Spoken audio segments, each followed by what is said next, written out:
Nous allons voir aujourd'hui comment trouver les coordonnées d'un point d'intersection entre deux courbes. Alors tout d'abord, nous allons rentrer les deux fonctions. Donc ici, je l'ai déjà fait. Donc la première fonction, il s'agit de 3x carré moins 5x plus 2. Et la seconde fonction de moins 4x plus 7. Je visualise les courbes de ces deux fonctions. Donc les voici. Alors nous avons par exemple un point d'intersection qui se trouve ici. Alors la touche trace permet d'obtenir un point qui se déplacera uniquement sur les courbes. Donc ici, en appuyant sur les flèches sur le côté, je me déplace uniquement sur la courbe en bleu. Si j'appuie maintenant sur la touche du bas, je passe à la courbe en rouge. Donc il suffit comme ça de me déplacer jusqu'au point d'intersection et je l'ai ici les coordonnées du point d'intersection. Alors ce n'est pas très précis, c'est vrai, mais on peut zoomer. Donc pour cela on appuie sur zoom et on choisit le premier, c'est-à-dire Z-cadre.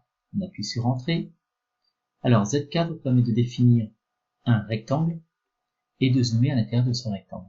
Alors pour cela, nous avons un premier point à placer. Donc nous allons placer un premier point au-dessus et à gauche du point d'intersection. J'appuie sur entrée et je me déplace maintenant.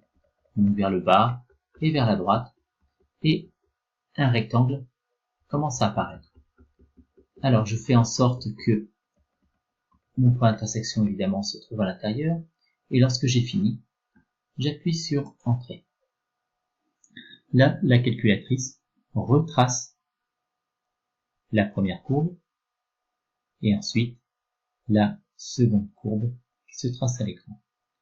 Donc, nous avons toujours évidemment le point d'intersection qui est ici si le zoom a été fait correctement. Donc j'appuie à nouveau sur trace. Donc j'obtiens un point qui est sur la courbe que je déplace jusqu'au point d'intersection.